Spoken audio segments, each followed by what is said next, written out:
Thanks for joining us. Sam Jones of S-Jam Boxing. He's got his great business partner, Adam Morley, who's not with him today, but they're doing big things in boxing, managing a lot of fighters and doing a lot of, well, as I say, good things for them.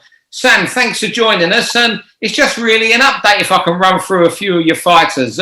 See where they all are. I know we've got a good fight with one of them next week. But first of all, I'll have to ask any latest on Joe Joyce against Alexander Usyk.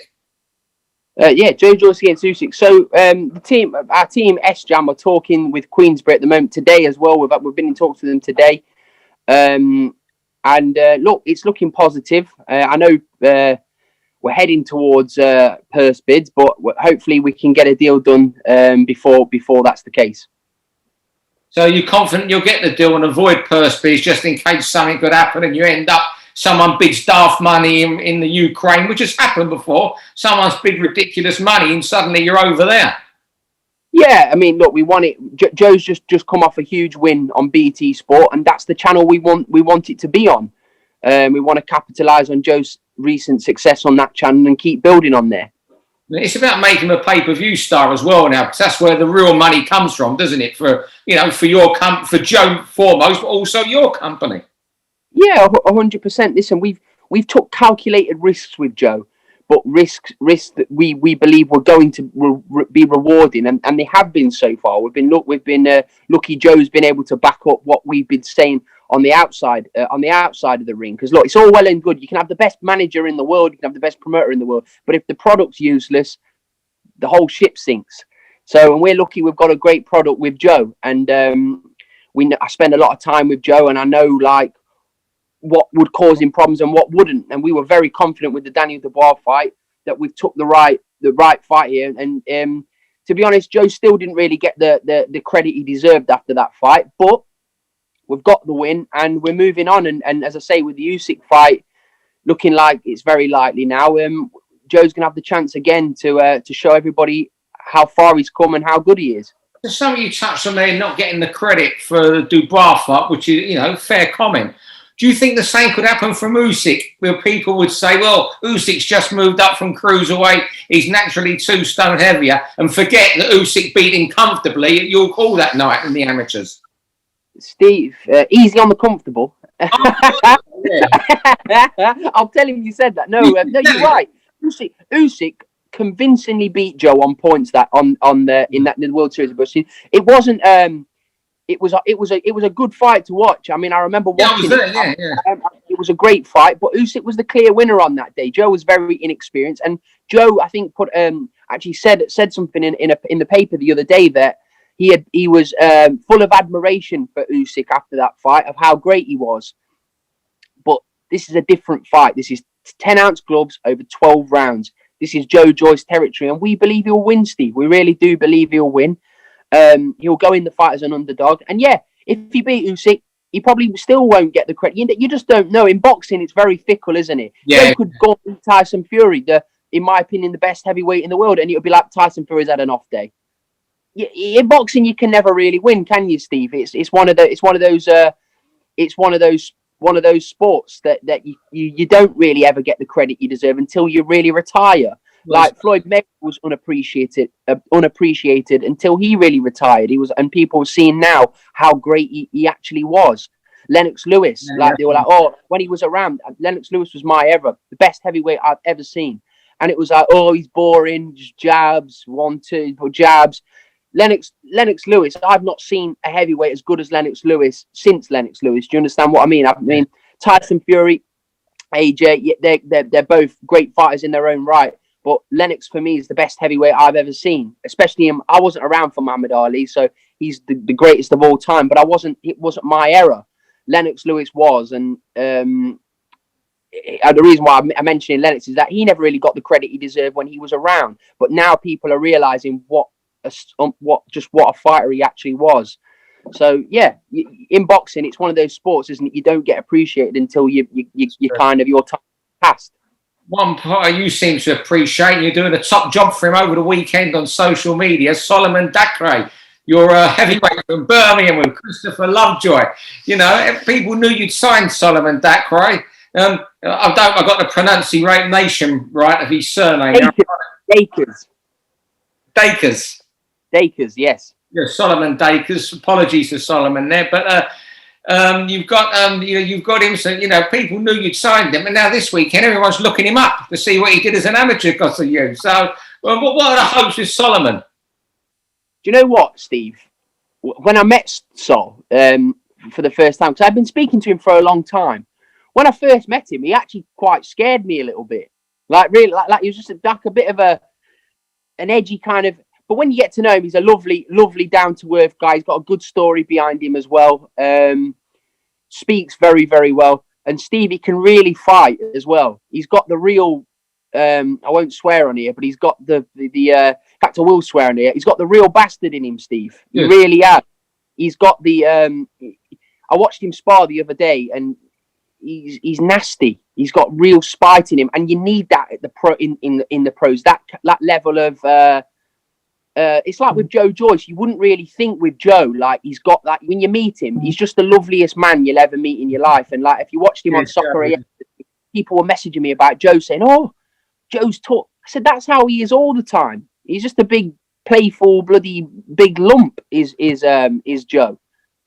Sorry, I went out there. Yeah, he's just a big, playful lump. But so really good speaker. But my God, he can fight, Steve. He really can. He's spiteful. He's heavy-handed. He's got a good engine, and he's going to make a lot of waves in the heavyweight division. Yeah, and a couple of years, another year, sort of the rookie kids as well. John Hedges and John Fisher. Yeah, Johnny Fisher. Listen, Steve, Johnny Fisher. People were saying, "Oh, I was just creating headlines." If you ask Joe, when Joe was sparring for Daniel DeBar, he was Joe's main sparring partner for that fight, and Joe will tell you himself. He hates sparring, Johnny. He hates it, Joe. Like he really does. Like when I remember we were told him, like, because I organise all of Joe's camps. I organise the sparring. Yeah. I organise everything. People just think I'm a gobshite, don't they? And they don't think I do it. I don't think I do anything else. But yeah, I organise the camps. I sparring everything. Getting my hands dirty, Steve. But yeah, so when we got Johnny for Joe. You should have seen the kick up the fuss he made in the gym. Was like Joe was lumping around. He was moody, like cause he didn't want to spar Johnny. Johnny caused Joe more problems in sparring than DeBar did in the fight. Really interesting. And 100%. And John Hedges, when's he back out? John Hedges is going to fight on on the Conor Ben show. I think it's on. Is it the April the 10th? I know Conor Ben's fighting soon. Yeah, on April the 10th. So John Hedges will be back out then. Yes, and Lerone Richards. What's the latest with Lerone? You just must be pushing for a big fight now. Well, we've got Joe. Even before I spoke to you, I was trying to practice Giorgio. I can't remember. He's going to fight for the European title, Lerone, which is really big for him. And we're hoping we're going to get that fight on the Conor Ben show as well on April the 10th. So after this fight, touch wood, all going well. We don't want to look past opponents, but Lerone's looking fantastic in the gym, Steve. He gets a lot of criticism, Lerone. Oh, he's not a big puncher. But listen, he's barely lost a round in professional boxing, in my opinion. Like, I mean, Lennox Clark he took a few rounds off him, but that was because Lerone switched off and kind of went on to autopilot. Lerone is a fabulous boxer, Steve. I know. And I've seen. Everyone remember his former trainer, Alan Smith, said how fantastic he is. But, it's getting him to deliver that in the ring one night when that all comes together. 100%. And I'll be honest with you, Steve. From what I've seen with Lerone, because I spent a lot of time with him in Las Vegas. Yeah, I know. Ismail said he was one of the most talented fighters he's seen in his gym since Linares. That was his quote. And Ismail Salas doesn't talk rubbish about something. He wasn't Lerone's fighter, so you're either good to him or you're not. Lerone got in the ring and he was sparring an undefeated cruiserweight, and he was really sticking it on Lerone. And because I've not seen this about Lerone. I'm close to him. I speak to him every day, but I've not seen him up close. And when it gets tough, Lerone's got everything it takes. He's got balls. He's got a tremendous chin, which I hope people don't have to see, but he's got a great chin, and he's got more power than what people think. He needs to put it together on the night and show people what he's actually about. But I believe the better the opponent, the better Lerone Richards you're going to see. And I think after this fight, touch wood, he gets through it. He gets through it and gets through it with flying colours. I want to put him in there with Gabriel Rosado. That's who I want. I'm sure you can make. Hey, Eddie's put on Rosado enough, so I think he brought him over here from Martin Murray. Them had him in a fight, I think, in America recently. Yeah, against Danny Jacobs, did very I'm well. sure it's a fight that if you win the European title, that's an ideal fight for each summer because you're beating. Okay, I mean this in the nicest way. You're beating one of the best gatekeepers in the world. If you're going to, I actually know Gabriel Rosado quite well. He's a really nice guy, very, very smart businessman. He does really well. He's a really good guy. So I'm hoping that fight can happen. I mean, I don't want to look past this opponent for but it's my job to have a plan yeah. And him, Anthony Durrell, Larone's ready for these guys. Larone is 28 years old. Larone's ready to test himself. And I know that people think I've got beer goggles on when it comes to my fighters, and probably I'm a bit biased, but I know Larone's incredibly talented. One of the most talented fighters in British boxing. I'm telling you, he's got that about. If you ask Billy Joe Saunders, anybody that's been in the ring with him, Tony Bellew, they'll tell you how talented Lerone is. But it's now Lerone's job. It's all right me telling everybody how good he is. It's now time for Lerone to deliver it in the ring. And he's won every fight pretty comfortable so far. And I know there's another gear with him. Sometimes you feel like shaking him a little bit, but there's another gear with Lerone, and I'm very, very confident this year the fans are going to see the best Lerone Richards. Yeah, Billy Joe Saunders did mention him to me years ago. I think. Oh God, might have been certainly pre Andy Lee. He mentioned him, but well, I think it's Cody Davis. He's still around, isn't he? What's happening with Cody Davis? Cody Davis still around. It's been very, very frustrating, Steve, because we had him on 2 shows. We had 2 fights for him. We had him on the Ultimate Box. I think that got changed last minute.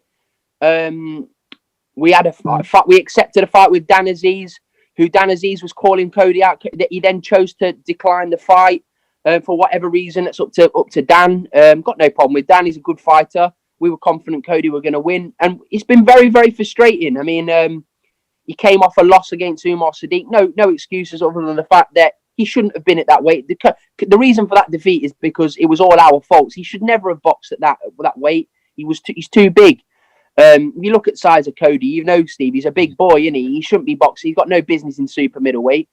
But he's now got he's going to have a chance. We're definitely going to get him out. Hopefully March, April at the latest. We're going to get him out, and we're going to get him straight into a meaningful fight. Have I missed anyone out now? You're Italian stallion. I think I've got everyone then. Guido Villano. Guido Vianello. So yeah, Guido's unfortunately hurt his arm after coming off a bit of a disappointing draw. So he's got a point to prove. That was the worst I've ever seen Guido spar fight ever. But yeah, he's having an operation on his arm, and he'll be back out hopefully in June. Yeah, because you had plans to take him to Italy this year, didn't you? As an unbeaten. Yeah, we had great hopes to bring him to Italy. That's going to be delayed. Hopefully, it still can happen later on this year, but we'll see. Florian Marku, you missed him. Of course, that was my final one. We got it. Tell you what, with Ryland Charlton, Eddie Hearn, yourself, and Florian, you sold this 8-rounder. Is it an 8-rounder? Is it? 10. It's a 10-round fight. Something else, haven't you? It's me being the mouthy guy that I am, Steve. But yeah, look. Do you see why people call you a gobshite sometimes? I mean that in the nicest way.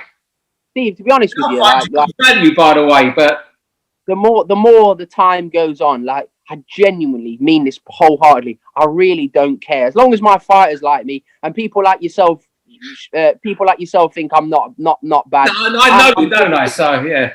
I'm good with it. I'm good with it. I mean, I've got well-respected people in boxing that deal with me. That I'm sure they think I'm okay. They know me as a person. So, but I'm really not bothered about other people's opinions. If you like me, fantastic. I've got time for everyone. So whoever messages, I try and message people and speak. I've got time for everyone. But if you think I'm a donut, then that's your opinion, isn't it? Anyway, Florian against Ryland. What's going to happen next week? Fireworks, Steve. Florian's been sparring very, very well. He's in the best shape I've ever seen him. Like you'll see him on the scales. He's ready to go this weekend if needs be. So I'm really looking forward to seeing Florian fight next week. And the 2 styles that both boys have, Ryland and Florian, it's only going to make it's going to be like a Chinese firework going off in the ring. I mean, do you think there's a bit of a weight advantage in your favour? Because when it was being spoken of before, Dan Naylor, who manages Ryland, was on about making it at 10-2, 10-3, or even like welter. He's a bit of a strange fella. Is that what's his name? Dan. What's his name? Dan Naylor. Yeah, he's a bit of an odd fella, him. But yeah, he saw Florian perform in his last fight, and they think Florian's shit now, so they're happy with 147. So that's the way it should be. Ryland's fought his whole career at welterweight, and because of Florian's good performance on terrestrial TV, they were like, "Oh no, let's make it at 142," knowing Florian would have to chop his balls and leg off to get to that weight.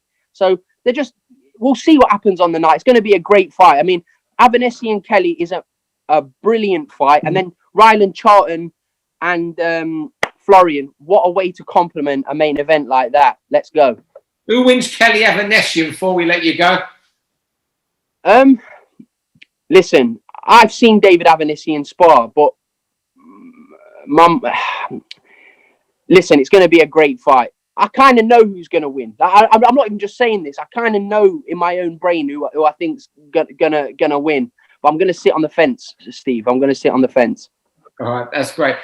What can I say? Sam Jones, I like you. I don't think you're a gobshite. I think you're great value. You get your fighters' names out there. You do your job on social media for them, like you did with Solomon this weekend. And it's called getting it, and you get it. So, and I think your fighters do in that sense.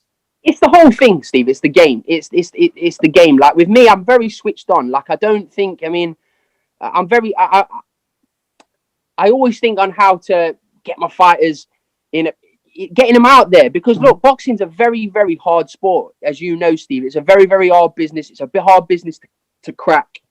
It's about getting the boys sponsorship, the best fights, the best money, the best TV platforms. That's your job. As I say, you should not. Boxing managers, there's loads of people that call themselves boxing managers. I don't care what anyone calls me, an agent, a divvy, a manager, whatever you want to call me. I get the best for my fighters, along with Adam Morley and our setup. That's our job, and we believe we're very good at it, Stephen. Who knows? I might sack boxing off in a few years. I might wait till the young Johnny Fisher gets to his potential. Then I might go and jump it, doing what you're doing, interviewing plonkers like me. What can I say, Sam? Thanks very much for joining us today, and we'll catch up with you in a month or two again. Nice one, Steve. I appreciate it, mate. Thank you. For all boxing info, news, and latest interviews, amateur and pro across the north, click and subscribe. VIP Boxing Promotions. Also, Twitter, Instagram, and Facebook.